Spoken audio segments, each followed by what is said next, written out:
Doncs molt bona tarda a tothom. Benvinguts de nou aquí al Palau Macaya per acabar avui, que és l'última sessió del cicle Una pau precària, d'aquest cicle que hem estat fent durant aquest mes de novembre i que hem estat tocant diferents temàtiques i avui entrem en un últim diàleg sobre la posició europea a la guerra comercial, una resposta econòmica per una pau estable.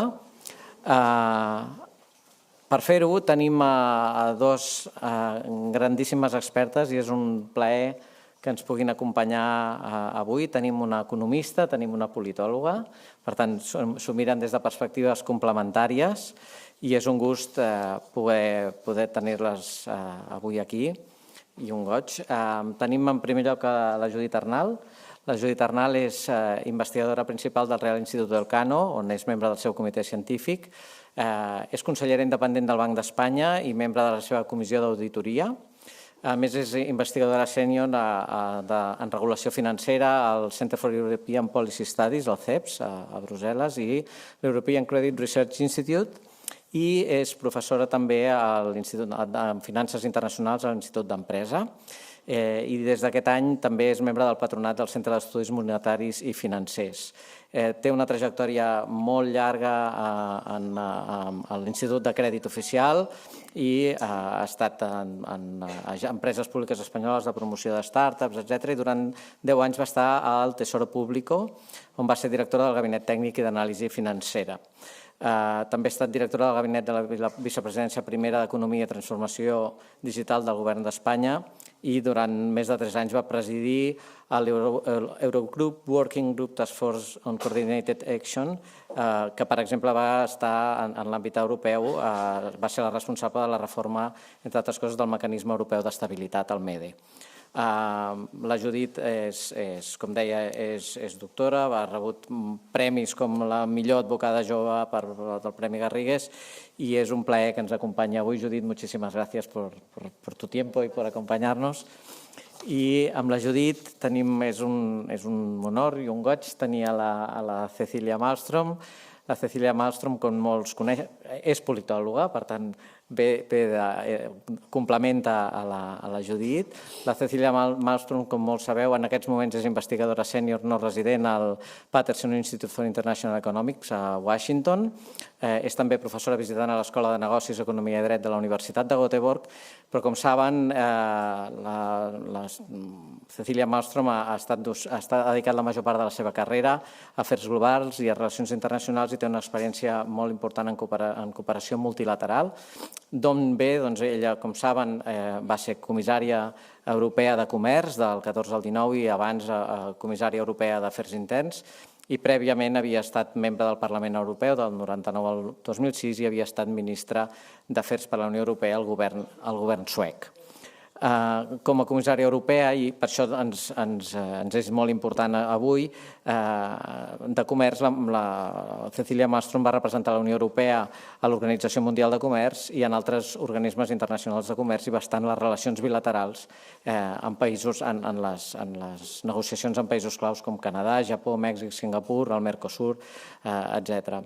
Tenir-les avui és una gran sort perquè ens dona una doble perspectiva, la gent que està en la investigació i en aquests moments en centres de pensament i think tank, però a la vegada és gent que ha estat sobre el terreny, en la negociació política, en el dia a dia, des de l'àmbit del comerç i l'anàlisi econòmica.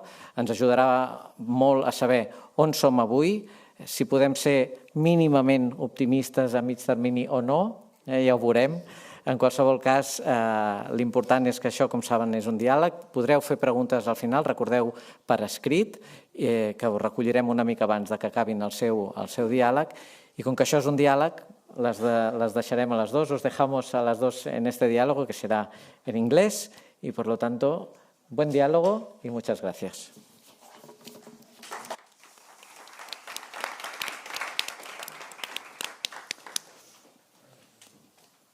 Buona tarda. Good evening, everybody. Thank you so much for inviting me here. It's a pleasure to be with Judith, and it's an honor to be here and to end your series discussions to honor also Ernest Juk, who I know was assassinated 25 years ago last week, for his conviction of the importance of dialogue and personal meetings. So I think it is more important than ever to honor people like that today, because we desperately need them. We will talk a little bit about where are we in the world and what can Europe do about it. I don't think I need to tell you that the world today is a quite miserable place. Researchers talk about polycrisis. We have several crises we need to address at the same time. We have the security crisis with the death of the European security order when Russia invaded Ukraine, an independent, sovereign country that was unprovokedly invaded. We have the death, or at least the weakness of the transatlantic relations, who have been up and down, of course, but very important since the end of the Second World War, where the United States, together with Europe, built up the post-war order with common institutions such as NATO and United Nations, but also the World Bank, the IMF, OECD, WHO, the World Trade Organization, etc. Today, they are all under a lot of stress. And the transatlantic relation is, of course, still very active. We trade for 4 billion euros every day across the Atlantic, and this entertains millions and millions of jobs. But today, of course, it is very strained, both when it comes to security, economy, culture, politics, etc.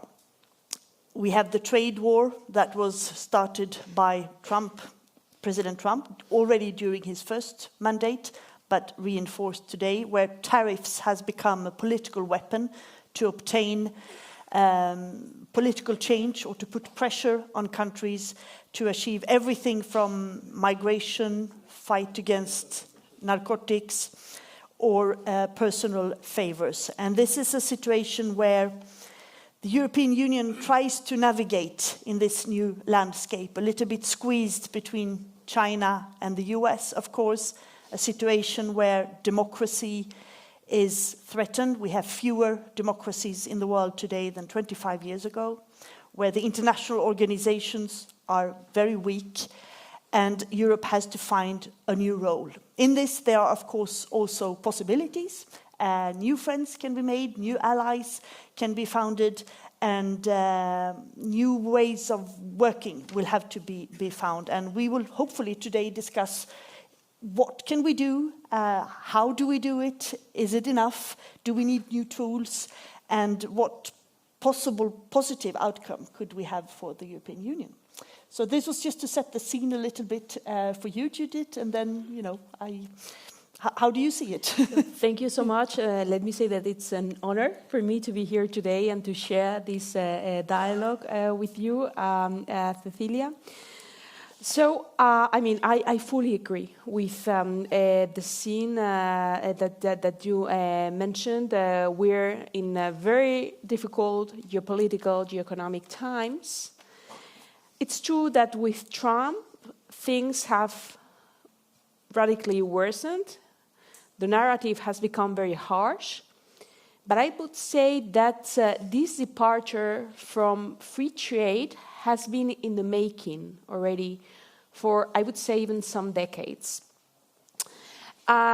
This may be a bit provocative, so I'm open to exchanging views on this, but I would say that the trigger to the current state of play was China's accession to the World Trade Organization back in 2001. Of course, I don't mean that China is to blame for this, but at the time, there was the expectation that the Chinese economic model would converge with our economic model. It has not been the case.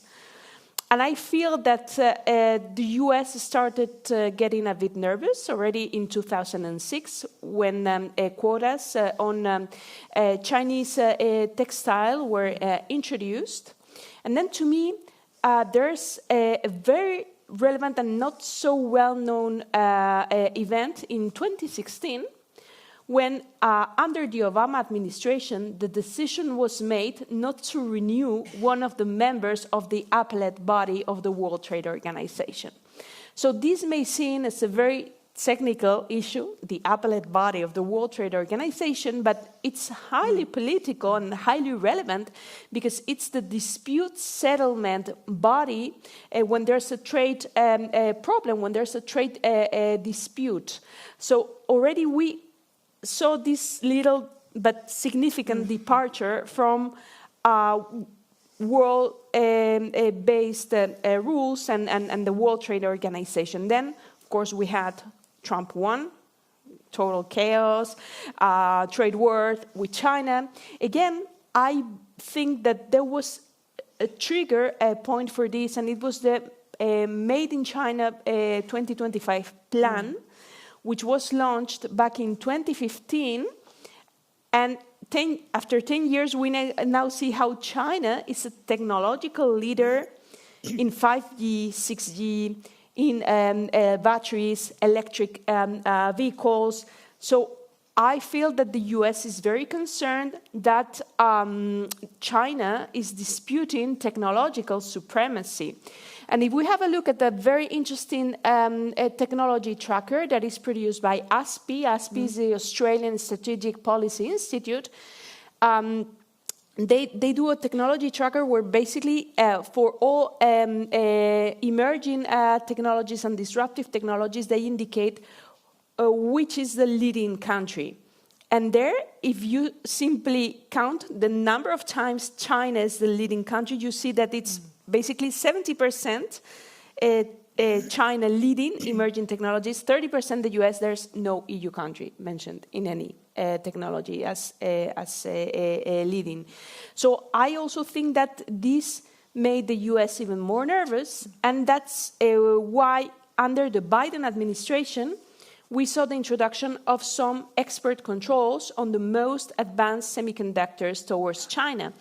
And not only that, even the Biden administration exerted pressure on foreign governments, on foreign companies, even in the EU. The Netherlands, the Dutch ASML was under pressure from the US administration not to export the most advanced extreme ultraviolet lithography machines that are essential for building and manufacturing the most advanced semiconductors. So now we're in an absolutely very difficult situation with a very difficult narrative coming from the Trump administration. But I think this has been in the making for many years. And so now the EU is left in between two world powers, the US on the one hand, China on the other hand. I have the feeling that the EU is a wonderful project that I love. I'm super pro-European, but I have the feeling that governance-wise, for instance, it was conceived for times of peace. And for times where the multilateral order would be respected, and for times when free trade rules would be fully respected. So now that we are in a completely different situation with the geopolitical turmoil, I wonder whether the EU should not be deeply reformed to be able to stand to the challenges of current times. I agree with you that the problems didn't start with President Trump. You can blame him for a lot, and I will. No, I mean, it's not you. But it's, you're absolutely right that the problems started before, and that the American administrations since a long time have been skeptical towards WTO, even if they created WTO, and it has been very advantageous to the Americans to have WTO. But maybe the European Union took too long to wake up to the new reality. Of course, now we have the Ukraine and the security crisis, and we have the escalation of what's happening in the US and China. But what you described when China entered the WTO, which most countries were actually very in favor to do. And at that time, even if we didn't think that China would, in a very short time, transform into a happy democracy with fundamental rights and a Western-like rule of law system, reforms that were ongoing in China at that time actually pointed to the right direction. We were naive, maybe, if you look back, but at that time, there were important reforms in market economy direction being made. So maybe it was an optimism that was naive, but at least looking back, you could see that there were concerns. And because of that, Europe, or the European Union, is an optimistic creation. We believe that we can make deals, we can negotiate in stable context. There is a formula for this. We do an agreement.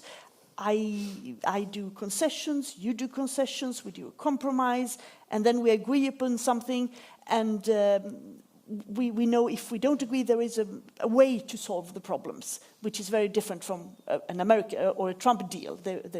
So we thought that we could navigate in that system, and maybe didn't see all these tremendous economic changes that China went through. 25 years ago, made in China was it was cheap and not very good quality. But today, most high-tech items are actually produced in China, and they are very good quality, and they are cheaper. For instance, electrical vehicles and so on. So maybe we didn't see it coming as Europeans. And when we started to realize, and the Americans were pushing us, you have to be tougher on China, it took much longer for us to sort of, oh yes, maybe China isn't that easy to deal with, and we have to be tougher because they are not playing by the rules. They have these massive subsidies, and they are taking technologies, transferring them, and then using them, and even making them better from there and learning. And they have many of the best universities of the world are now in China. So maybe it took too long for Europe to adjust. And with the current polycrisis also, it is really difficult for Europe to act. And maybe we do need to reform. But what do you mean with dramatic reforms, so how the European Union works? How do you see that? So, I fully agree with you, and I think that it has taken us too long to wake up, and probably we have made the wrong bets. And let me take Germany as an example. Of course, the German economy it represents 25% of EU GDP. It's a major trade partner for Spain after France. So, I don't want this to be interpreted as harsh but we all criticism. know the problems that they have right now. Indeed, yeah. So they made the bet for hardware, right? For manufacturing. And we live in a digital world, in a world of software. So, to me, this is also an example of the fact that we've been a bit myopic. And that's been the case for Germany. Luckily, they now have stable government. More or less, they have the fiscal space. For this major infrastructure program of 500 billion euros in the coming years. But still, people are also very concerned about France, for instance, because of political instability, because of the budgetary crisis, because they are not able to come to an agreement on how to consolidate fiscally. But if we have a look at GDP growth figures in the third quarter of 2025, France grew by 0.5%. Spain did by 0.6%, Germany and Italy 0%. Okay, so clearly we're in a difficult situation in the EU. When I was mentioning before ambitious reform, of course we have the Draghi report on the table, we have the Letta report on single market on the table. But I have the feeling that this may be a very good excuse for some national governments not to introduce the very badly needed structural reforms. And I'm going to explain why. First of all, the concept of competitiveness is something as an economist, I don't really like, because it means everything and nothing at the same time. So basically, you could say, okay, an economy is going to be more competitive if there is more talented staff, IT skilled workers, if energy costs are lower, if access to alternative funding is better, if ease of compliance with regulation is higher. The issue, for instance, with the Draghi report is that it's basically based on EU averages. But if you take these elements, you see, and you analyze the situation of EU member states, you see that there's very high heterogeneity and there's even regularity. Meaning that, for instance, your home country is doing very well. It's at the top of the ranking in many of these indicators. Denmark, the Netherlands, whereas some other member states are well below average. So first of all, as I was mentioning, competitiveness is a concept that can be somehow manipulated depending on the narrative that you want to convey. You can include some elements and not others. So I would have a preference to rely on productivity, which is way more anchored on economic theory, and I think that it can be measured, especially labor productivity. Total factor productivity implies some econometric transformations. And then I think that we should also have a look at how we are doing at national level and how we compare with the EU average and who are the best in class. Many times I have the feeling that we are comparing the EU with what the US is doing, with what China is doing, when their economic models are very different to ours. So why don't we have a look at who is succeeding in the EU? And to me, there are some clear examples. And why don't we try to converge with some member states? Why don't we learn from the structural reforms that were passed in those member states? Of course, I don't mean that one size fits all. I don't mean that simply we need to copy-paste what structural reforms were introduced in other member states. But I think that it would make much sense to look among us who is the best in class and try to replicate, to the extent possible, that model. And that I see lacking in the EU. I have the feeling that we're looking at EU institutions with despair, that Euroscepticism is growing, that people feel that Brussels bubble is not working, that it's a pure bureaucracy. But the EU is not only EU institutions, it's not only the European Commission, it's not only the European Parliament, it's not only the Council, it's also member states. The EU exists because of member states, so we should also ask our national governments what they are doing. I don't know if you agree with this. No, I agree with you in theory, but having been in politics for 35 years, I know it's easy to say and not that easy to do. I had a boss when I was in the Commission called Jean-Claude Juncker, and he said, we all know what we need to do, but we don't know how to get re-elected if we do it. Okay. And I think that is very true. I mean, just this country have been trying to pass a budget for a long time without success, because of political alliances and difficulties. France has tried to pass budget for a long time. It's in its 6th prime minister now, 5th in a short term. We know what happened when Macron tried to do a very, in my Swedish eyes, a very modest pension reform. I mean, you had the whole country boiling. I mean, the retirement age increased from 62 to 64. Yes. If you compare to Spain, it's 67.5 It's 69 in my country now, so. Yes. So it was very modest, but you know, les gilets jaunes and all that. And we have been talking for ages about the need to have a capital markets union that we have in my country since decades. I know.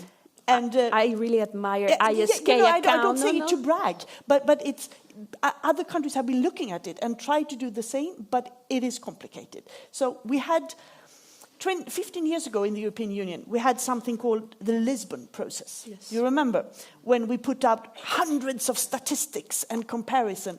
And I was EU minister at that time, so we met regularly and we went through and we compared what works in your country, what doesn't work, how can we do everything from childcare to pension systems to welfare systems and taxes and so on.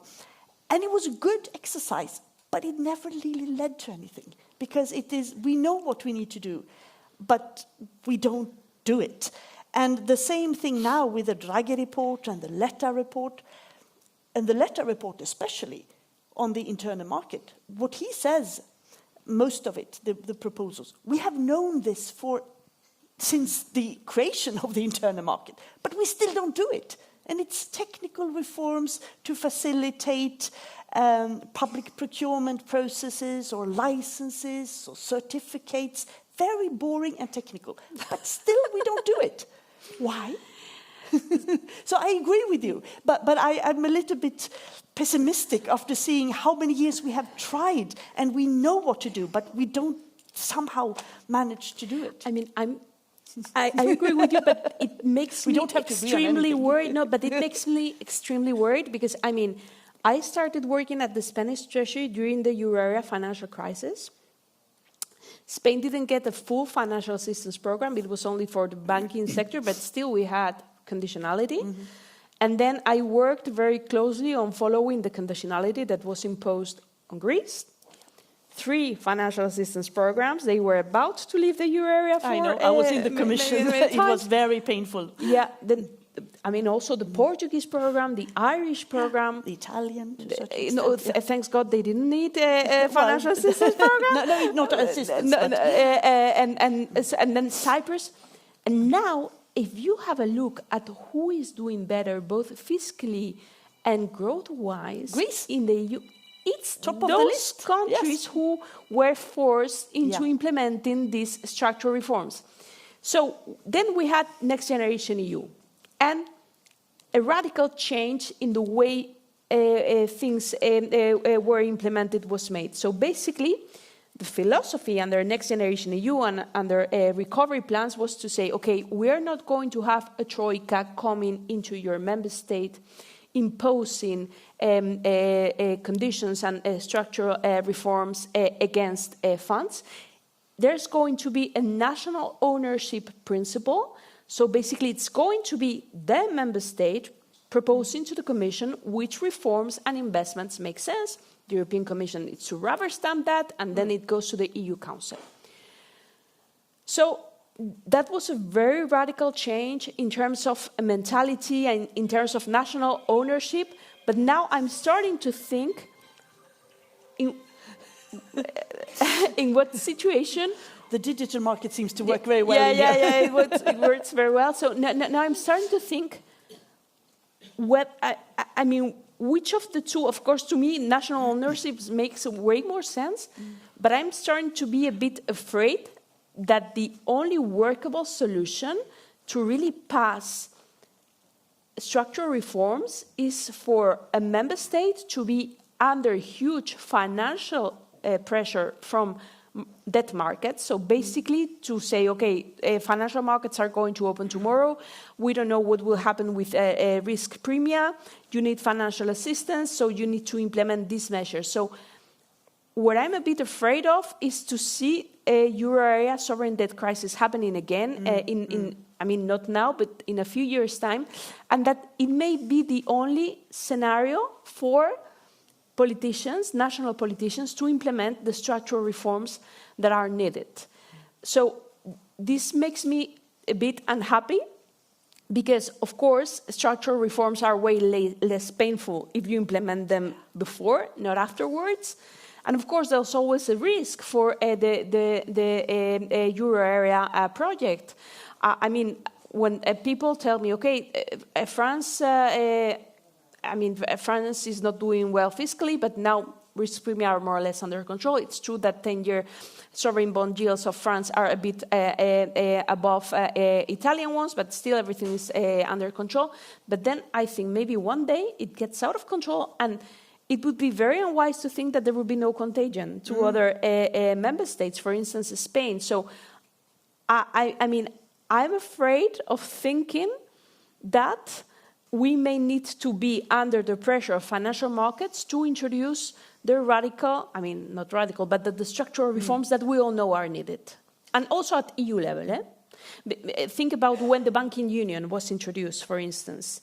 It was introduced against the euro area sovereign debt crisis. So do we really need to be under the pressure of financial markets to reform at EU and member state level, that's really a problem to me. No, I agree with you, and I think we should try to find ways to do that. It's just that the political realities are there, and they're hard to forget, and we have extreme right parties in some countries, also extreme left parties, very populism, who and the room of maneuver for the traditional political center, if you want to, it is center left, center right, center, is small in most countries of the European Union right now. So doing these reforms, even if they are cheaper and easier to do now than in 3 years, still costs a lot of political capital. But maybe we should introduce something.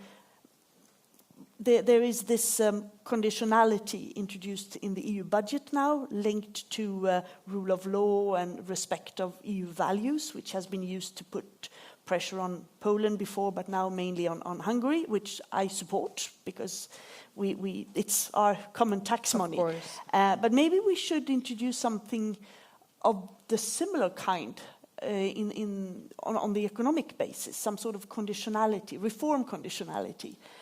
But of course, in order to get that accepted, you need the member states to agree.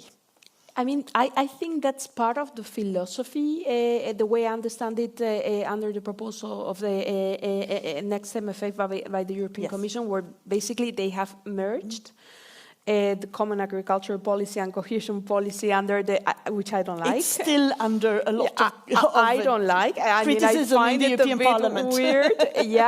But basically the proposal is to merge them under national and regional partnership programs, which to some extent entails a renationalization of a EU budget. So I think that there's going to be a lot of discussion, but the way I understand it is that this would be very much linked to the performance-based philosophy of recovery plans. Yes. And as I was mentioning before, I'm not so sure that's the good way forward, because to me, having a look at some recovery plans around the EU, some of the reforms that have been passed may not go in the right direction. So replicating this same philosophy, governance philosophy, without having sorted out previous identified problems, maybe is not the right way forward. And one thing that I'm very much afraid of when it comes to the MFF, multilateral financial framework, and I would like to get your opinion on this, is that I think that we're going to lose and waste a lot of political capital around the size of the MFF. The Commission, when they presented the proposal for the MFF, basically they told us, there's a huge increase in the size. It's 40% increase, and it's 2 trillion euros, and I said, oh my God, you're lying us. Of course, in nominal terms, it's an increase, but you need to think about the size of the MFF as a percentage of gross national income. And if you have a look at it as a percentage of gross national income, it's 1.26%. But if you take away from it the interest repayment of Next Generation EU, it's less, 1.15%. And just for you to get an idea, the current MFF is 1.13%. So basically, it's the same figure, and we still need to see how things will go in negotiations.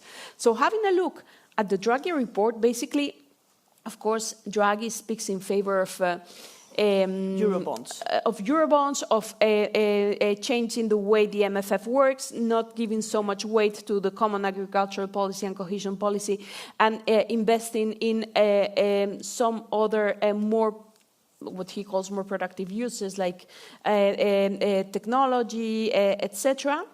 But I have the feeling that we risk wasting too much energy on the size of the MFF when the bulk of the funding for the green transition, the technological transition, needs to come from private funding. And I don't have the feeling that much is being done on the Savings and Investments Union. Of course, the European Commission is doing what what they can. Basically, they have put on the table a recommendation for a savings and investments account, very much mimicking the Swedish ISK. They have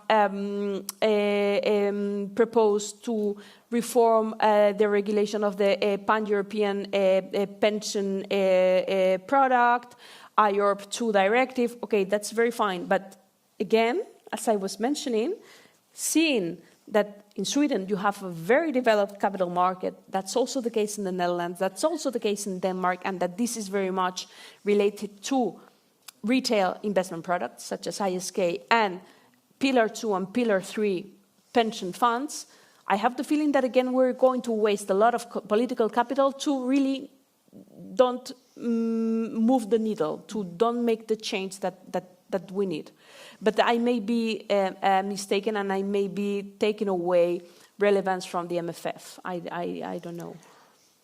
I think that is a tricky question, because the European Union is such a special animal in a way, and it has been formed, during the 70, almost 80 years now, taking in the best and the worst from all the member states and mixing it, and sometimes it becomes this bureaucracy that has difficulties. It moves very slowly, of course, which is good, as you said, in times of peace, because you have the predictability, you have the procedures, it's very transparent how it works, you have the possibilities for national parliaments and even regional parliaments to have an input and to influence the decisions. But in times of crisis, economic crisis, security crisis, it needs to move faster. But you still have to involve national parliaments and the European Parliament and the 27. So it is really tricky. I agree with you but it was predictable in a way that when the proposal to the long-term budget, the MFF, came out, there was a scream all over. Many countries, I also screamed. Yeah, many countries thought that, but we have so many needs, in defense. But not for that reason. I screamed like 40% increase. What? Yeah, no. That is not telling the truth, because it wasn't that increase. But many countries or actors criticized it. It's too little with everything we need to do, and how we must steer and build up some sort of, not a European defense, but a stronger defense European part of NATO, and so on, and what we need to do in innovation and research and so on. But in my country, for instance, they went bananas. Said, we're not going to pay this, as they always do. With the tobacco tax also, right? Yeah.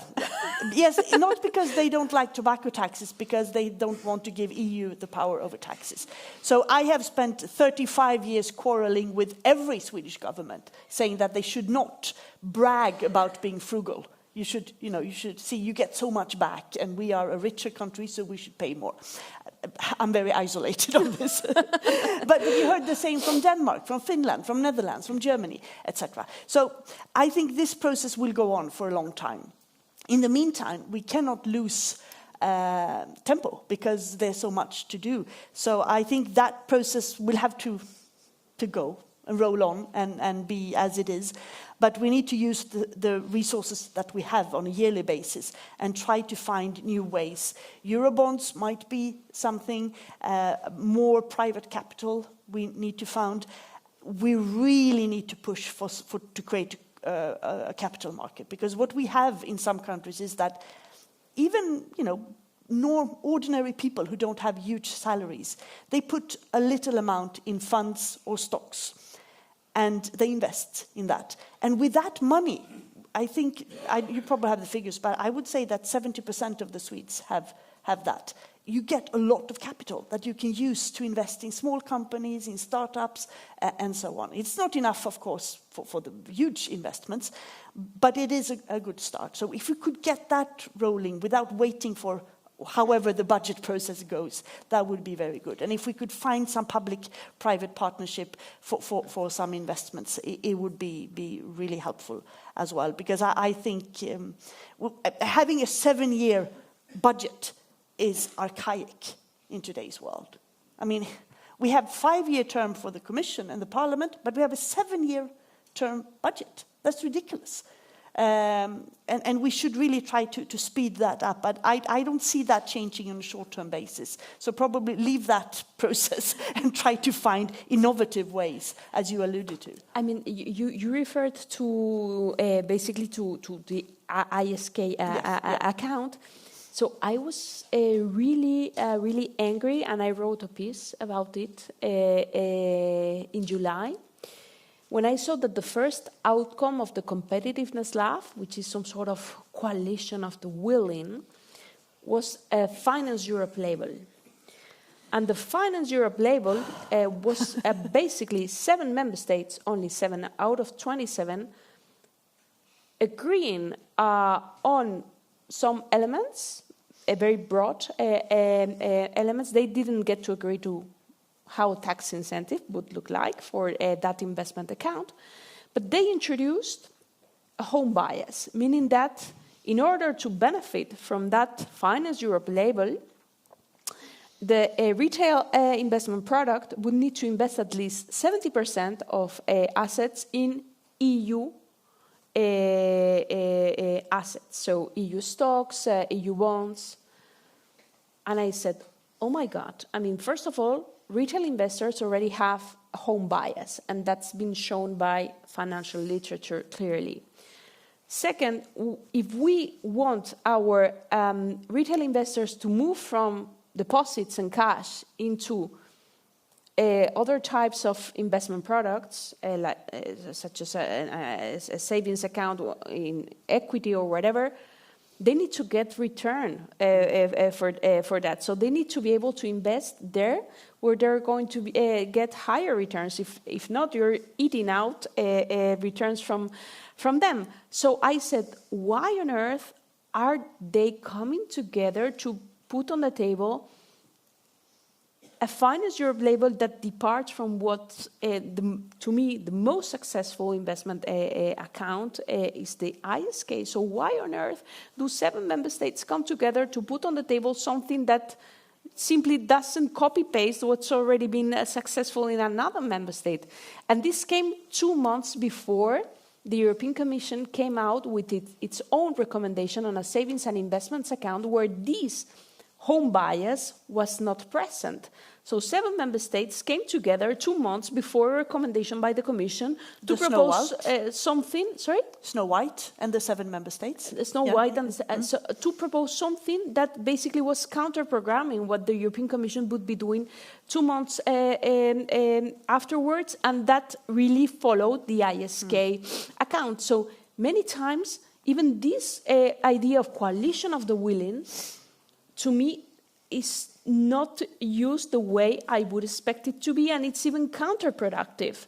So I was really angry when I saw that, and I wrote about it. Of course, needless to say, this was a French idea. But no, yeah, I mean, and this takes me to another point, which is, will the EU become protectionist? And this is something I'm really worried about, because I see an increasing tendency for buy European clauses a bit everywhere. Also in public procurement, there will be a review, I understand, of the public procurement directive. And I'm waiting to see whether there won't be some protectionist clauses included there. So I understand that the idea is that if the rest of the world becomes protectionist, then we should do the same. But that's not what the EU economic growth model has been built on. So do you see this tendency? Is this something you're worried about? Or do you think we should really stop being naive and introduce these kind of protectionist clauses? I'm Swedish. Yeah, I know. I have free trade in my blood since 50 generations. I do worry about this. It's not new. It comes and goes, but the tendencies towards an unhealthy protectionism is definitely growing. But there are 2 sort of directions that are interacting, and maybe they're contradictory, but they happen at the same time. Because on the one hand, we see, because of the situation with the US, the the deal we made with the US and the pressure that US is putting on tariffs and also for us to change our regulations and the difficulties that we have with China, we have seen a very strong movement towards making new trade agreements. When I was responsible for trade 6 years ago, we had a good moment in the European Union, but we had difficulties and protests and so on. But we did a lot of trade agreements, which we can build upon now. And then for 5 years, almost nothing happened in that field because it was COVID, it was the Green Deal, and a lot of that. And now, again, we have seen the European Union finalizing trade agreements with Mexico, with Indonesia, negotiating with Australia, Philippines, Malaysia. Hopefully, we will sign with Mercosur, yes, the 20th of December. I thought we had finalized it, but then we had to do some adjustment for the forestry and the Amazonas. But now, hopefully, there's a date in Sao Paulo, I think, or is it in Rio, on the 20th of... they come to cancel it, shit. To sign it in Brazil, the 20th of December. That would be fantastic. It would create one of the biggest trade agreements in the world with friends and allies.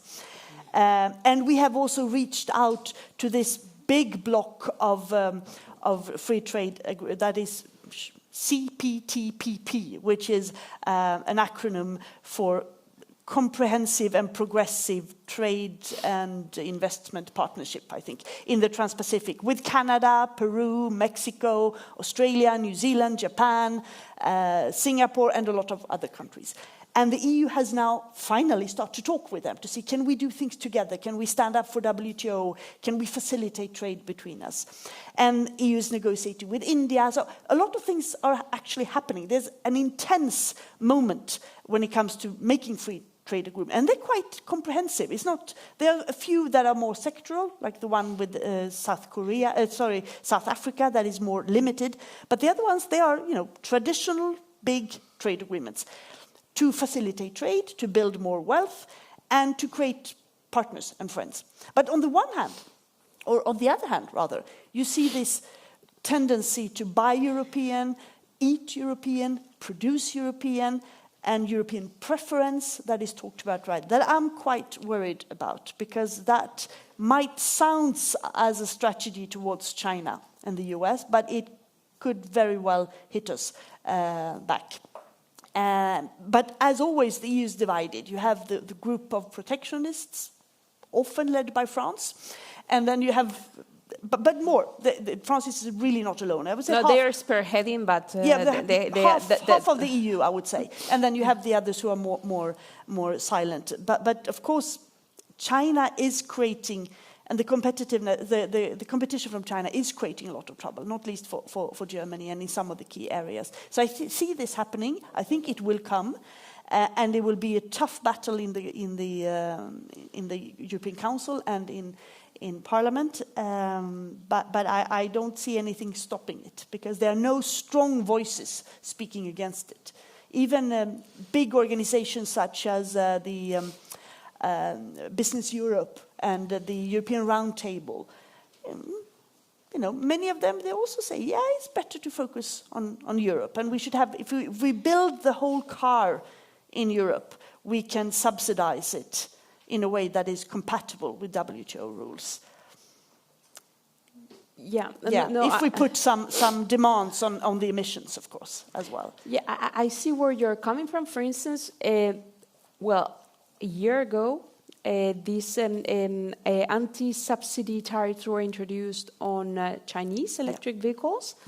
I mean, for the good reasons. I think that there was a very serious investigation by the European Commission. 2,000 pages. Indeed. They're all public. They're online. Nice to read. If you can't if sleep you can't tonight, sleep on a Friday night. And they were dependent on the company, so it was not a one size fits all.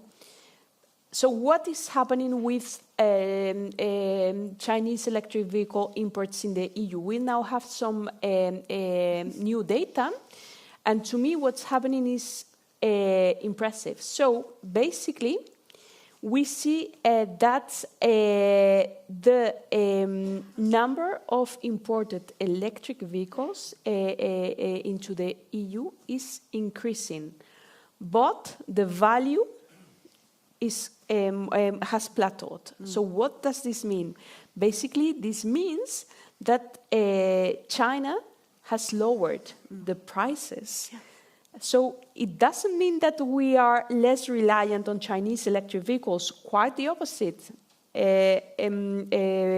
Volume-wise, this has increased. Value-wise, it has plateaued. So it means that they have taken this impact into their business margins. So, of course, this doesn't mean that this trade defense instrument was useless. I mean, we had to activate it for the good reasons, but it means that there's something beyond pure state subsidies, something in the in how the Chinese EV industry works that also gives them this additional advantage, and I don't mean, maybe there have been additional state subsidies. Yes. Yeah? I'm just talking about what data say. Basically, this indicates that this trade defense instrument has not been effective, basically. It has not stopped Chinese EVs from entering the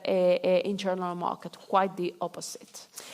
Yes, that is true. And on the one hand, China is not respecting international rules. They are dumping the markets. They are putting a lot of state subsidies in a way that is not allowed in Europe in a lot of areas. And I think we must react to that. So anti-subsidy instruments or anti-dumping instruments or trade defense instruments are not protectionists per se, if you are trying to stop. No, they are fair instruments. They're fair. They I'm not protect against fair trade. But on the cars, it's interesting because in Europe, we don't produce high-quality, affordable electrical cars enough for the market. And there, China, they fill the vacuum. So in a way, they are subsidizing our green transition, which is, it shouldn't be like that. We should do it ourselves. But they are, actually, and you just showed the figures. Yeah, and this takes me also to the case of solar panels. But you will know better than I do. I understand that in 2013, tariffs were introduced on Chinese solar panels. Big time, yeah. We decided to lift those tariffs in 2018 because we thought that speeding up the green transition was more important than protecting the solar panel industry in the EU.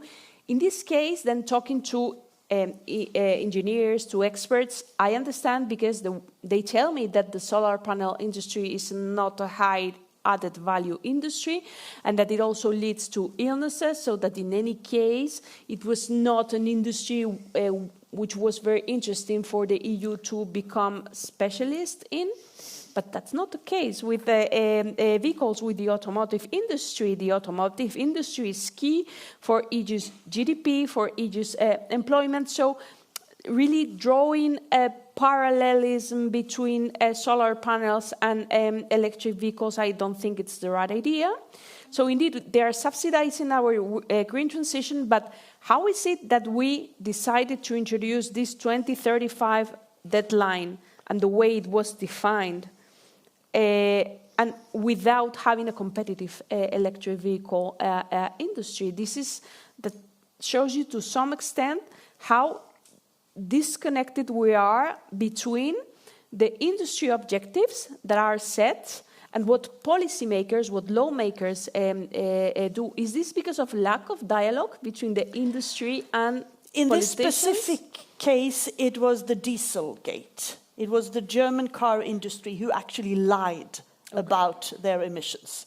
And many people have been sent to court and prison for this. They lied about their emissions. So I think the Commission got the impression that the German car industry were much more advanced than they were. Okay. But you're right.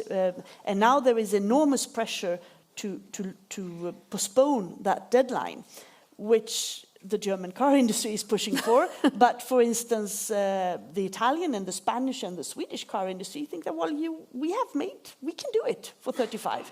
I mean, this is also very relevant, and this also takes me to this simplification exercise that is now being undertaken by the Commission.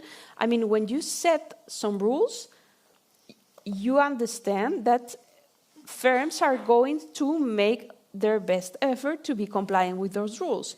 So you shouldn't be changing those rules in the middle of the game unless you are going for a clearly a better set of rules. If you are just going to simplify, to tick the box, maybe that's not the best possible idea. And I'm thinking, for instance, about the first omnibus package on sustainability, which was put forward by the Commission without an impact assessment.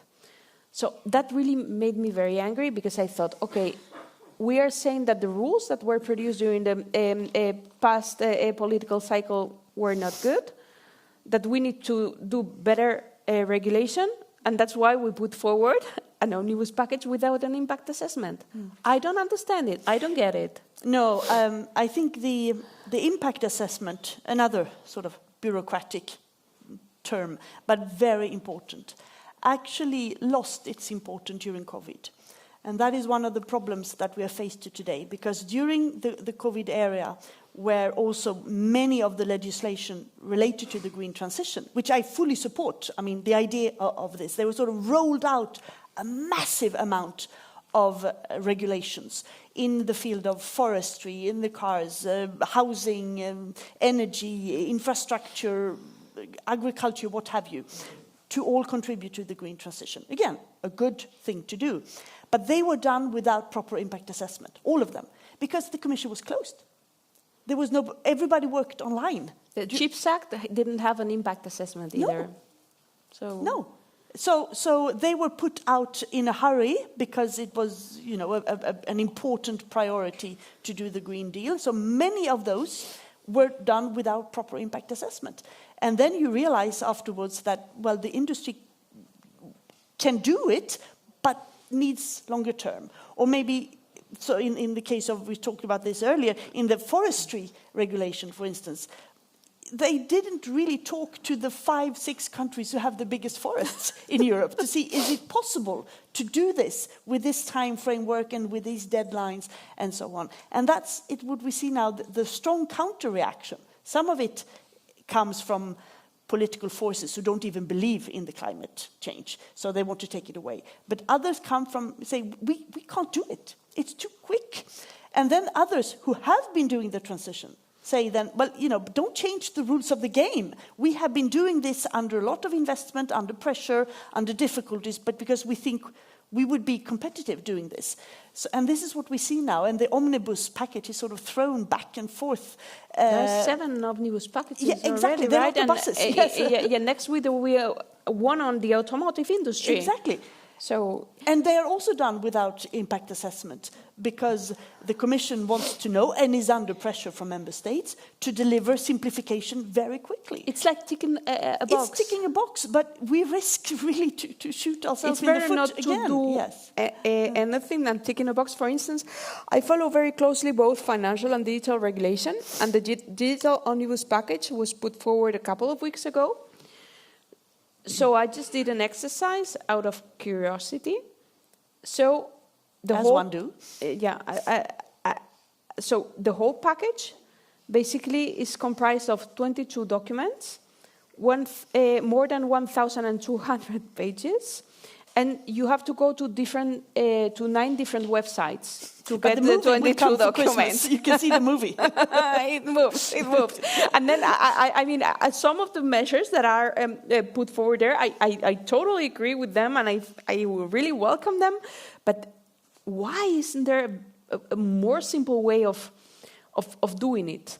I'm really worried about this, and I think that many times it's lack of communication. So now that we are talking about the industry not sharing all the information with public authorities, this brings me to something that happened a few weeks ago, the Nexperia case, which I think links very nicely technology to EU automotive industry. So basically, Nexperia was created by Philips, which is a Dutch company, and it was like Dutch it was the Philips division of semiconductors.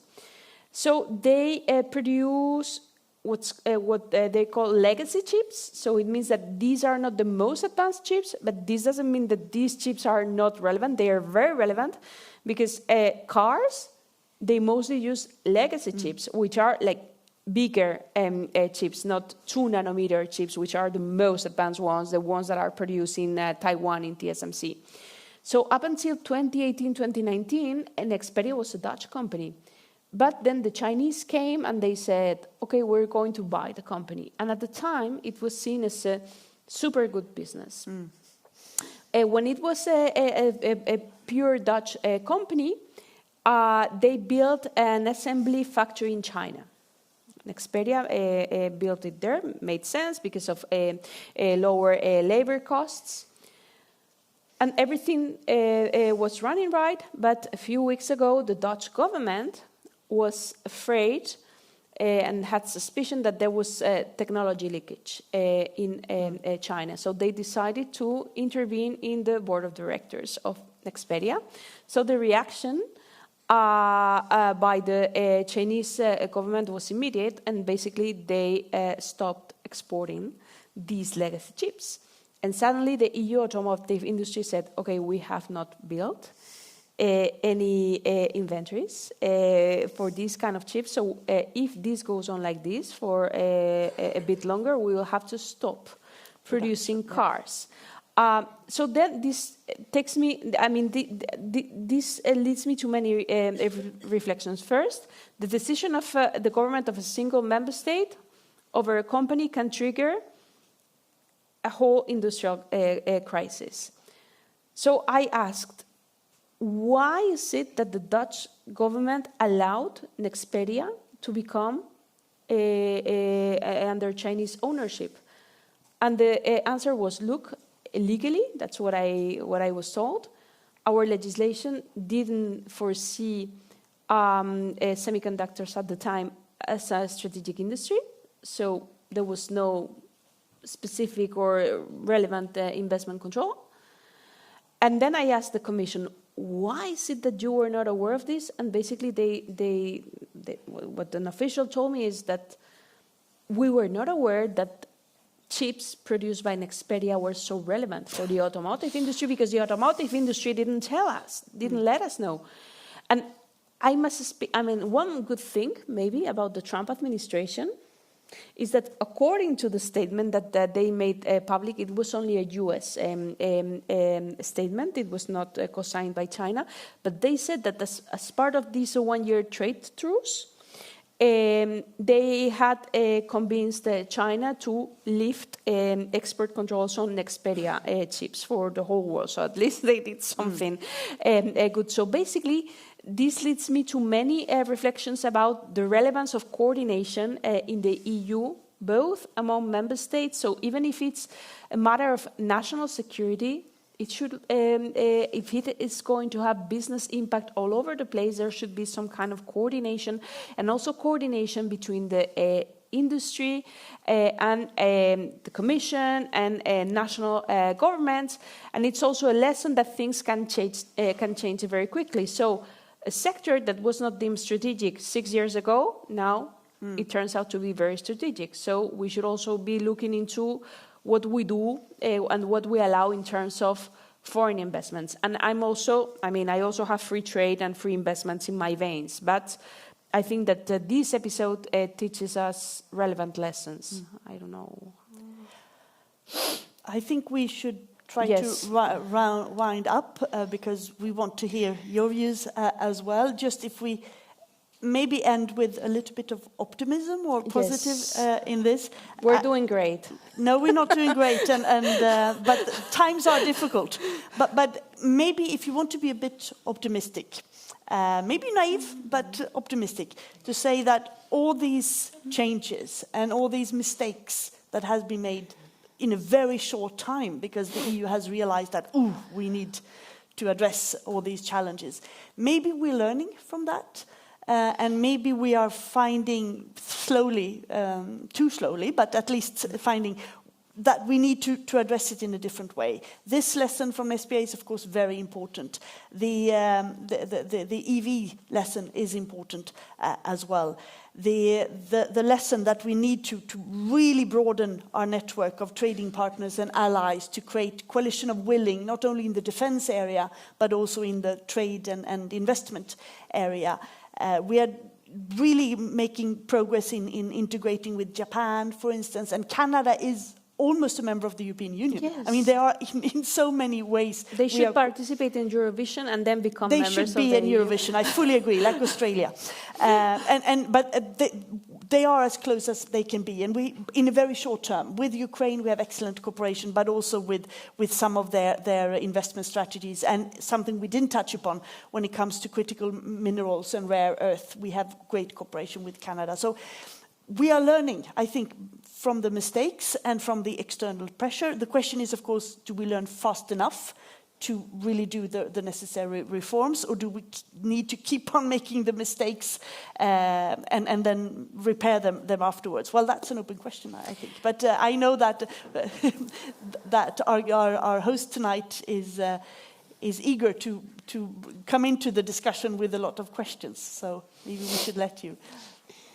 Bueno, muchísimas gracias. No está mal. Han sido muchas cosas y algunas muy técnicas. Y, sí, muchas gracias por mantener el rigor y el nivel el registro del lenguaje necesario para mantener una discusión de esta altura.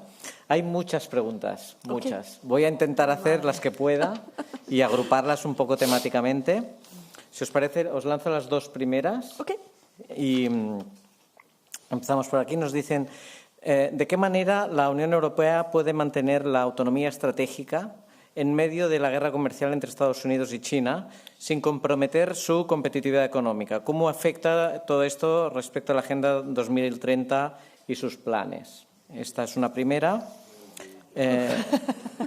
Sí, es lo que hemos discutido. Sí, por eso.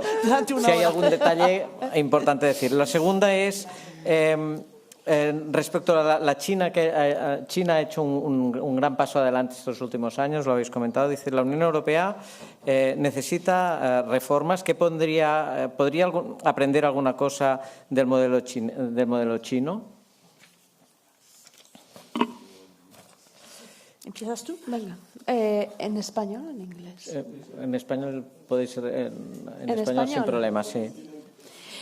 Bueno, lo primero es que yo creo que la Unión Europea tiene que tener su propio modelo y creo que sería un error que tratara de replicar las estrategias de Estados Unidos o de China, por ejemplo, en el ámbito tecnológico. Pienso, por ejemplo, en la inteligencia artificial, ¿no? Si pensamos en la cadena de valor de la inteligencia artificial, la primera parte es la parte de las infraestructuras, luego tenemos la parte de los datos, hacen falta datos, luego con esos datos se entrenan los modelos y luego se hacen aplicaciones de inteligencia artificial. Entonces, en la parte de la infraestructura, yo creo que es muy difícil que la Unión Europea pueda dar la batalla al mismo nivel de Estados Unidos, porque para esto hacen falta semiconductores muy avanzados, y ahora puedo hablar un poco de la industria de los semiconductores, y hacen falta también grandes modelos de grandes infraestructuras de computación en la nube. Entonces, por ejemplo, si pensamos en el plan de gigafactorías de la Unión Europea, por el que de aquí a 2028 va a haber 5 gigafactorías en la Unión Europea con una inversión público-privada de 20.000 millones de euros, y vemos simplemente lo que va a invertir en este año 2025 una compañía estadounidense que es Meta, pues es que lo que va a invertir Meta en 2025 es 4 veces más de lo que haría la Unión Europea de aquí a 2028. Entonces yo creo que tenemos que ver dónde están nuestras ventajas competitivas, y en el caso concreto de la Unión Europea, a mí me parece que podemos tener mucha ventaja en modelos de inteligencia artificial muy especializados.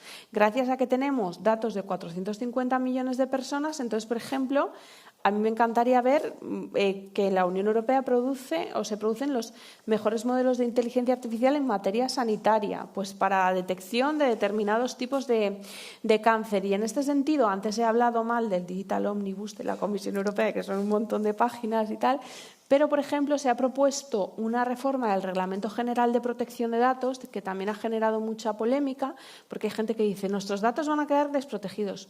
No, lo que se propone en el Reglamento General de Protección de Datos es bastante técnico, pero básicamente se trata de permitir la base jurídica de interés legítimo para entrenar con datos personales los modelos de inteligencia artificial. Es decir, se va a facilitar el entrenamiento de modelos de inteligencia artificial y creo que esto va a ser un paso clave para tener esos modelos de inteligencia artificial tan especializados. Esto es un ejemplo. Otro ejemplo, en semiconductores. Yo creo que, yo cuando vi el Chips Act de la Comisión Europea, el primero, me pareció primero una copia mala del US Chips Act porque teníamos muchísimos menos fondos que Estados Unidos y además creo que los objetivos no se fijaron bien. Uno de los objetivos era pasar de tener una cuota mundial de producción de semiconductores del 8% en 2020 al 20% en 2030, como si eso fuera a reforzar nuestra autonomía estratégica, cuando yo creo que no. Y luego el segundo objetivo era ya un objetivo de los mundos de Yuppie, que era que se produzcan chips de 2 nanómetros en la Unión Europea, cuando creo que eso es muy difícil y además ni siquiera sé si es necesario, porque como decía antes, la industria europea, por ejemplo, la industria de la automoción, no necesita semiconductores tan avanzados.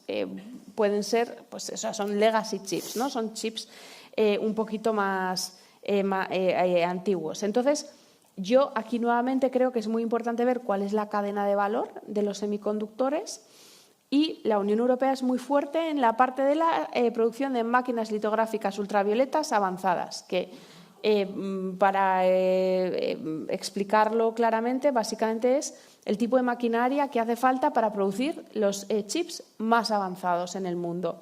Entonces, obviamente, no hace falta decir que otras compañías de otros países están intentando ponerse al nivel de la Unión Europea, en particular de la empresa neerlandesa ASML, para ya no depender de nosotros en eso. Entonces, yo creo que lo que tenemos que hacer es hacer todo lo posible para mantener nuestra ventaja competitiva en esa parte de la cadena de valor y si alguien intenta atacarnos por nuestras dependencias externas, por lo menos tenemos un elemento de peso con el que eventualmente tomar medidas de represalia o tenemos algo de leverage, algo de apalancamiento en la negociación. Entonces, a mí me parece que la autonomía estratégica, nuevamente es un término francés. Bueno, ellos querían llamarlo soberanía, ya poco a poco van metiendo el término soberanía. Entonces, yo creo abierta. Eso es lo que iba a decir. Es muy importante el adjetivo abierta, que esto lo hicieron pues Países Bajos, Suecia.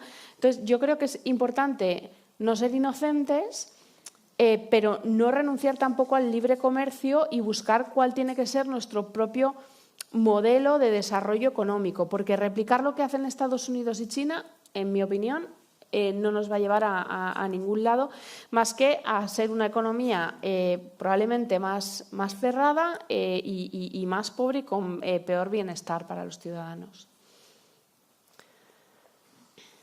Yo creo también que hay 27 versiones de definir autonomía estratégica.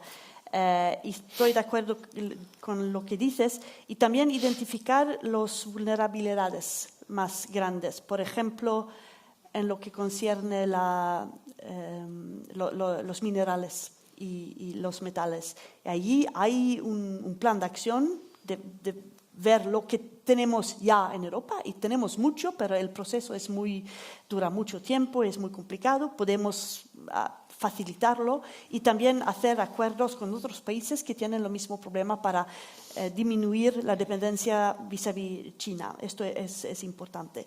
Y después hacer las reformas en el informe Draghi y Letta con inteligencia. Sabemos lo que hay que hacerlo. Y también la simplificación inteligente, aprendiendo de los errores que hemos hecho antes. ¿Podemos aprender algo de China? Bueno, China es un país, es una dictadura, claro, pero han hecho estrategias muy inteligentes. Identifican, estos son las áreas donde nosotros queremos ser los primeros, siguen las estrategias y no cambian. Nosotros lo hacemos también, pero cambiamos todo el tiempo. Claro. Y hacer estrategias y cumplirlos. Esto quizás podemos aprender los chinos. Pero también falta dinero. Es más fácil cuando hay dinero. Nos vamos a preguntas sobre proteccionismo. Nos dicen el proteccionismo se ha utilizado tradicionalmente como una posibilidad más. Dicen, en determinadas circunstancias, ¿entendéis que en sectores particulares tendría que introducirse elementos de proteccionismo como una posibilidad? Luego nos dicen, teniendo en mente los GAFAM, ¿no? Google, Amazon, Facebook, Apple, Microsoft o en China los Baidu, Alibaba, etcétera, ¿debería la Unión Europea aumentar el proteccionismo por razones estratégicas con los Big Tech? Y nos dicen, porque si al final las Big Tech no van a ser ellas quien controlen más o mucho la economía, ¿hasta qué punto podrán controlar la economía? Pues a mí me preocupa mucho los Big Tech, porque tienen más y más control sobre nuestras vidas, saben demasiado de nosotros y estamos muy dependientes de ellos. El problema es hacer medidas proteccionistas no ayuda porque no hay alternativas. Somos demasiado dependientes de los Big Techs americanos. Y hay algunas empresas europeas, allí hay Linux, por ejemplo, y hay este francés que he olvidado el nombre. ¿De qué? Es un sistema francés. Pero no podemos estar más fuertes. Hay leyes que podemos aplicar para que cumplan los deberes en el Data Protection Act, en Digital Market Act, por ejemplo, y allí hay cosas que hace la Comisión. La Comisión ha dado vueltas a casi todas estas compañías para violar el reglamento europeo. En este momento están investigando lo que ha hecho Elon Musk y X para manipular los algoritmos en las elecciones en Rumania, por ejemplo, sí. Y yo creo que con las elecciones que van a seguir habrá mucha influencia extranjera, rusa y americana, y esto es importante de reforzar el reglamento que ya está. En este momento los americanos están poniendo mucha presión sobre Europa de cambiar este reglamento. Esto sería un error, pero echarlos de Europa no va a funcionar en corto plazo porque no tenemos alternativas. Es la verdad. No, yo estoy de acuerdo que el proteccionismo es muy mala idea y hay ya muchísima evidencia empírica al respecto. Yo creo que tenemos un buen marco regulatorio en la Unión Europea, como comentaba Cecilia, con el Digital Markets Act, que es básicamente una normativa que es una regulación de competencia ex ante, que lo que hace es identificar lo que se llaman guardianes de acceso o gatekeepers en cada una de las verticales tecnológicas, y entonces, si son identificados como tal, tienen que cumplir una serie de requisitos. Por ejemplo, ahora que se habla mucho de la computación en la nube, los servicios de computación en la nube que efectivamente están muy concentrados en torno a unos pocos empresas Big Tech.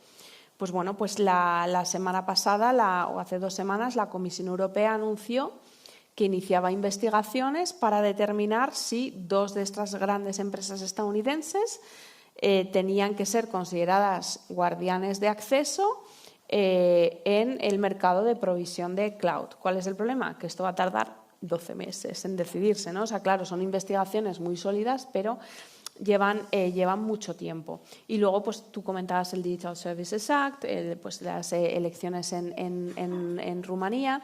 Entonces, yo francamente creo que la clave es la competencia, es decir, garantizar que tenemos unos mercados competitivos. Entonces, para ello tenemos la normativa adecuada y lo que tenemos que hacer es implementar esta normativa. Cuando vimos que se llegó a este pseudoacuerdo comercial, porque yo no quiero llamar a eso un acuerdo comercial entre Estados Unidos y la Unión Europea, para mí un acuerdo comercial es algo que lleva muchos meses, que se implica a personal técnico que tiende a ser liberalizador y no lo contrario. Esto fue un acuerdo político, una capitulación de la Unión Europea. Y entonces, claro, yo me mostré muy crítica, sobre todo porque yo pensaba que la Unión Europea, como mercado interior de 450 millones de habitantes, era la gran esperanza para defender las reglas del libre comercio frente a Estados Unidos, y vi que no fue el caso. Entonces hubo gente de empresas que me dijo, mira, entendemos tu idealismo, pero necesitamos certidumbre, y esto nos da certidumbre, porque por lo menos sabemos que vamos a operar con unos precios mayores, pero sabemos qué precios son. Lo puedo entender, pero es que a los pocos días Donald Trump dijo, cuidado con vuestra regulación digital, que si la implementáis y acaba habiendo multas, subiré los aranceles. Yo, francamente, creo que si nosotros nos hemos dado un ordenamiento jurídico determinado y ahora se ha abierto un proceso de revisión de la Digital Markets Act, yo no estoy en contra de reformarla, porque hay cosas de esa normativa que creo que son mejorables. Pero tiene que ser una decisión soberana de la Unión Europea y por tener una buena normativa funcional de competencia. No por estar bajo la presión de otra potencia geopolítica vamos a renunciar a nuestros valores, a tener unos mercados competitivos en el ámbito digital y a tener un mercado digital que respete los valores democráticos. Entonces yo creo que hay que poner límites y tenemos que implementar la normativa que nos hemos dado. Esto no pasa de ninguna manera por expulsar a las Big Tech de la Unión Europea. Es decir, tenemos que tener mercados competitivos y libres, pero yo no expulsaría a ninguna Big Tech, ni muchísimo menos. De hecho, creo que prestan servicios que hacen que la Unión Europea sea una economía competitiva, porque muchas veces nos obsesionamos con que ser competitivo, y estoy utilizando el término que yo al principio he dicho que no me gustaba, ¿no? O que la productividad reside en estar al frente de las innovaciones tecnológicas. Bueno, sí, pero para mí realmente donde están las ganancias de productividad está en que nuestras empresas implementen esas nuevas tecnologías en sus procesos productivos. Entonces, lo que tenemos que hacer es que nuestras empresas cuenten con las mejores tecnologías posibles, no con tecnologías de un determinado origen geográfico u otro. Nos vamos a elementos de extrema derecha. Y el impacto de la extrema derecha, nos dicen, con las fuerzas de extrema derecha en alza que están subiendo en la Unión Europea, ¿cómo afrontar los retos que tenemos planteados con un mínimo de respuesta común en los 27? Hay un problema ahí para poder responder. ¿Y cuál sería el impacto de que la extrema derecha ocupara todavía más el Parlamento Europeo en términos de impactos económicos? Pues es una muy buena pregunta y muy difícil. Yo creo que ya vemos cada día lo que hace la extrema derecha en el Parlamento Europeo. Es la primera vez que tienen tanta representación, y con aún más será mucho más difícil hacer una agenda verde. Será mucho más difícil seguir apoyar a Ucrania. Será más pro-Rusia. Y también lo podríamos ver en los gobiernos. La extrema derecha está el partido más grande en los sondeos, en Alemania, Francia, en Inglaterra en este momento. Y bueno, y no hay elecciones inmediatas en ninguno de estos países por el momento, pero si ganan va a transformar la política europea. ¿Qué podemos hacer? Es muy difícil porque el contexto es distinto en todos estos países, pero yo creo que hay un mal contento de la situación de paro, de la situación económica, de la mundialización. Mucha gente siente que no hacen parte de todos estos cambios tan rápidos. Y es fácil escuchar a alguien que identifica soluciones muy fáciles. Es la culpa de los extranjeros, es la culpa de la mundialización, es la culpa de la élite o algo así. Y pueden ganar bastante apoyo por esto. Entonces, lo que puede hacer la Unión Europea es cambiar experiencias, pero focalizar en un crecimiento económico, añadir las inigualdades entre los... ¿Pardon? Desigualdades. Desigualdades, gracias. Maybe I should switch to English. And address... Hablas perfecto español. Address the concerns that many citizens have. Some parties have, or some governments have also drawn the conclusion that if we close our borders, we don't have a problem anymore. I think that is a mistake. But of course, citizens need to feel that concerns related to migration is addressed. But just following the rhetoric of the extreme right is not going to diminish the extreme right. The science, in political science research shows that rather you give them legitimacy and they increase if you follow their rhetoric. Bueno, yo no soy politóloga, con lo cual lo que yo diga aquí hay que tomarlo con pinzas, pero bueno, a mí me preocupan mucho las tendencias iliberales y populistas porque efectivamente traen soluciones muy sencillas a problemas muy complejos, con lo cual no son soluciones realmente. Y bueno, por ejemplo, en Estados Unidos, que sí que ha implementado el gobierno medidas que yo considero iliberales, ¿no? Que son pues, profundamente proteccionistas, y estamos empezando a ver una clara ralentización de la situación económica. Hoy se han publicado los datos de creación de empleo del sector privado y se han destruido 32.000 empleos que se han concentrado sobre todo en empresas de 50 trabajadores y menos, y en particular las empresas de 50 trabajadores y menos han destruido 120.000 empleos en Estados Unidos en el mes de noviembre. De los últimos 6 meses se ha destruido empleo en el sector privado en 4 de los 6 meses. Con lo cual, bueno, pues al final yo creo que estas recetas simples y liberales acaban teniendo un impacto negativo en la economía. Entonces, bueno, sería muy triste tener que transitar por ese camino para ver que son recetas que no funcionan, y por ello yo creo que pues también los investigadores, los think tankers, tenemos una responsabilidad de traer a la atención del público general cuáles pueden ser los resultados sobre el bienestar de la ciudadanía de según y qué soluciones.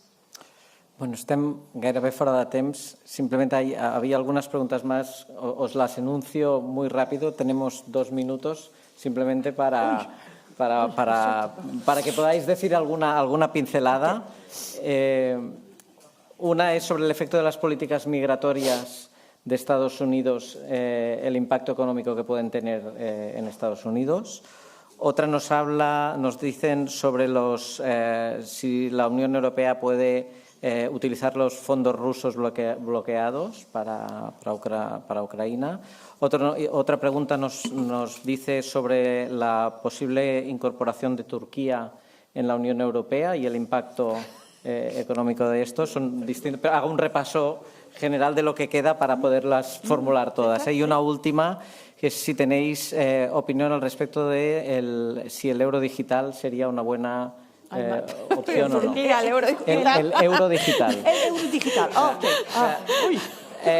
Tenemos, escoged. Que queden dichas. Activos congelados de Rusia. Vamos a ver, no se pueden confiscar, creo que sería una mala idea confiscarlos porque hay muchas dudas con base en derecho internacional público. Sí que están congelados. A mí sí que me parece una idea muy inteligente la propuesta de la Comisión Europea del Reparation Loan, es decir, utilizar los rendimientos de esos activos para colateral para dar un préstamo pues se han barajado distintas cifras de en torno a 200.000 millones de euros a Ucrania, que sería a tipo de interés cero y que solo se repagaría en caso de que Rusia repagara a Ucrania, es decir, nunca. Pero bueno, me parece una iniciativa financiera que tiene sentido, pero también entiendo las dudas por parte de Bélgica, que es el país que está frenando esto fundamentalmente, porque claro, Euroclear, que es la infraestructura de mercado donde están la mayor parte de estos activos congelados de Rusia, está en Bélgica, y ellos piensan que si esto escala judicialmente podrían tener grandes responsabilidades financieras. Entonces, creo que es una buena idea, pero quizás todavía hay que afinar algunos detalles. Hay alarmas en Estados Unidos del sector de servicios y del sector agricultura. de agricultura porque faltan obreros, porque son deportados. Y mis amigos en Peterson Institute han mostrado que son muy importantes por la economía. La mayoría de esta gente están allí, bueno, formalmente y de una manera ilegal, pero trabajan, pagan impuestos, están allí desde muchos años y hacen falta, tienen un papel muy importante en la economía. Entonces, hay muchos de los sindicatos que critican el gobierno en este momento porque faltan obreros. Y tiene efecto sobre la economía.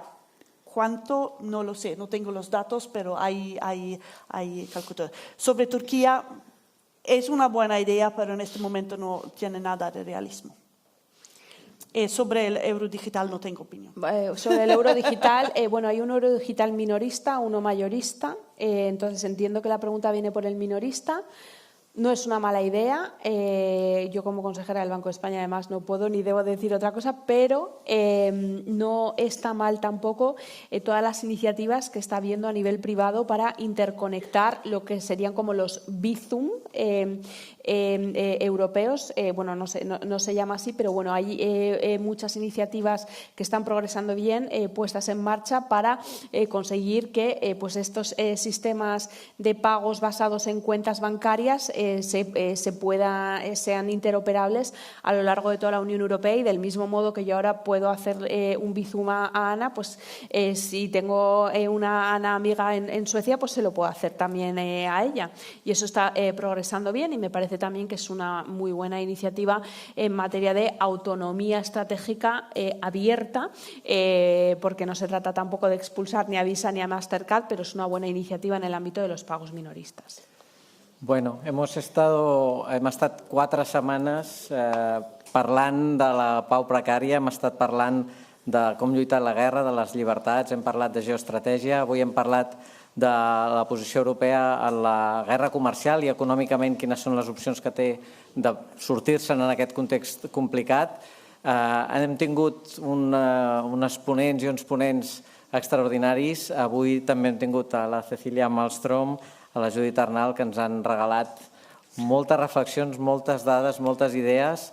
Ha estat un regal que ens hagueu acompanyat aquestes 4 sessions i sobretot ha estat també avui en concret un regal que ens hagin acompanyat la Judith Arnal i la Cecilia Malmström. Moltes gràcies i fins l'any que ve.